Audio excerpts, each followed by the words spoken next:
अस्सलाम वालेकुम, welcome to our new vlog. तो आज दिन का आगाज़ हुआ कुछ यूँ। सुबह उठे, नाश्ता करके फारिग हो गए थे, तो बारिश जैसा मौसम था। बारिश का इंतज़ार कर ही रहे थे कि बारिश हो गई। फिर हमने सोचा कि क्यों ना पकौड़े बनाया जाए।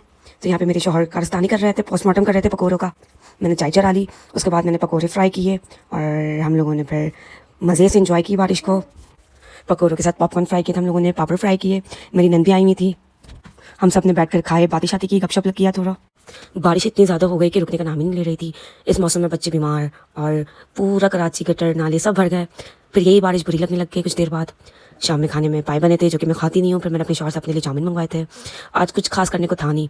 फिर अगले दिन सुबह उठे, मैंगो शेक बनाया था। हमने आज दिन का आगाज़ ऐसे किया। आज हमने जाना था मेरी दादी के यहाँ, तो मैंने बच्चों के और अपने कपड़े निकाले। जाना फादिल को लेकर था, लेकिन फादिल साहब बहुत उनकी तबीयत ख़राब हो रही थी, उनको उल्टियाँ बननी हुई थी। तो मोहम्मद साहब आए हमारे साथ। खैर हम लोग दादी के यहाँ पहुँचे, मोहम्मद को सब ने गोद में लिया। खैर वो तो सो ही रहे थे। फिर यहाँ पे मेरी कज़न को कल पिकनिक पर जाना था, तो वो अपना सामान बता रही थी मुझे। मैं सारा सामान ट्राई कर करके देख रही थी कि क्या सही है क्या गलत है। ये सारी चीज़ें उन्होंने खुद की नहीं है, किसी ना किसी से मांगी हुई हैं और किसी ना किसी से चुराई हुई हैं। खैर हम लोगों ने यहाँ पर अपनी बातें की। उसके बाद खाने का टाइम हो गया, हम लोगों ने खाना वगैरह खाया। उसके बाद मेरी छोटी बहन मेरे पैर दबा रही थी यहाँ पर, तो मोहम्मद उन्हें देख रहे थे कि मम्मा के साथ क्या कर रही हैं। ये मेरे नालायक निकम्मे भाई हैं जो किसी काम के नहीं है, ये अपने मतलब के लिए बैठे हुए हैं हमारे पास। फिर ये बच्चों के कपड़े लेकर आए थे, तो सब मुझे दिखा रहे थे। इसमें मोहम्मद फादिल के लिए भी एक सूट था, मोहम्मद के लिए नहीं लेकर आए थे, क्योंकि पता नहीं क्यों नहीं लेकर आई थी, उनकी आने को पता कि क्यों नहीं लेकर आई थी। फिर मेरा भाई मुझे मक्खन लगा रहा था कि घर कब रुकना होगी, क्योंकि उन्हें मुझसे कोई काम है। फिर जाने का टाइम हो गया। हम लोग यहाँ, मेरा भाई मुझसे पूछ रहा है मेरे मोबाइल का, उसको सबसे ज़्यादा इंतजार है। उसको मेरी फिक्र नहीं है, मेरे मोबाइल की फिक्र है। मैं जाऊँगी तो घर जाके ये वीडियोस बनाएगा। क्या घर पहुँचे तो यहाँ पे आसमान स्पैगेटीज बना रही थी अपने लिए। मुझे सब्जी काट टीवी देख कर दुख हो गया, तो मैंने बोला कि हट जाओ, मैं बना देती हूँ। क्योंकि रात में आज इतफाक से गैस आ रही थी 12 बजे तक आई। मैंने सारी तैयारी की, यहाँ पे स्पैगेटीज बॉयल करने के लिए भी रख दी। जैसे स्पैगेटीज बॉयल करने के लिए रखी, हमारे साथ मोए मोए हो गया, गैस चली गई। फिर यही जो सब्जियाँ आसमान ने इतनी मेहनत से काटी है, मैंने जो काटी हैं वो हमने फ्रिज में रख दी। और फिर पूरे किचन को साफ़ सुथरा किया। यहाँ पे मैंने फादिल का कावा बना कर गई थी अपनी दादी के घर जाते हुए, तो उन्होंने तो कावा पिया नहीं, लाइट का इंतजार कर रही थी, गैस चली गई। फिर लाइट ओवन में उनको कावा गर्म करने दिया।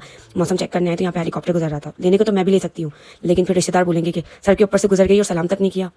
फिर हम लोगों का आज पराठे का कोई मूड नहीं था। हम लोगों ने बाहर से पुलाव मंगवाया था, हमारा सादा पुलाव था। उमर ने अपने लिए हलीम पुलाव मंगवाया था, वही खा के फारिग हुए था। आसपास के ट्यूशन का बच्चा के रोते रोते मैं उन्हें रिसीव करने गई। यहाँ पे मेरी सास ने अपने लिए शैम्पू बनाया है। इस शैम्पू में बहुत ज़्यादा मेहनत लगी है। माशाल्लाह मेरी सास बहुत एक्टिव है, अल्लाह पाक उन्हें ऐसे ही सलामत रखे। अब जब यूज़ करेंगे तो अगर रिजल्ट अच्छा होता है इसकी मेकिंग मैं आपसे शेयर करूँगी। उसके बाद जो कल रात के स्पैगेटीज जो मैंने कारनामा अंजाम दिया था, उसको हमने आगे बढ़ाया। 2 बंदों के हिसाब से मैंने क्वांटिटी रखी थी, लेकिन शाम के टाइम ज़्यादा बंद हो गए थे, इसलिए हमें सिर्फ खाने के लिए नहीं मिली, चखने के लिए मिली। बहुत मज़े की बनी थी, सबको बहुत पसंद आई। फिर मैंने रात के खाने के लिए तैयारी कर ली। मुझे बनाना था आलू कीमा, साथ ही साथ मैं फाजिल का खाना भी बना रही थी, क्योंकि इसके खाने में मुझे बहुत मेहनत लगती है। क्योंकि वो मेरा बच्चा कुछ खाता नहीं है, जो भी खाता उल्टी कर देता है। तो बहुत सी एक्सपेरिमेंट करती रहती हूँ मैं, उनको हर चीज़ दे भी नहीं सकती क्योंकि वो कीटो डाइट पर हैं। चाय पे हम उमर का वेट कर रहे थे कि वो ऑफिस से आए, तो मैं चाय निकालूँ। वो ऑफिस से आए, फिर मैंने चाय निकाली, तो ऑफिस आते हुए उमर अपने हम सबके लिए पेटीज ले आए थे। फिर हमने बैठकर वो खाए।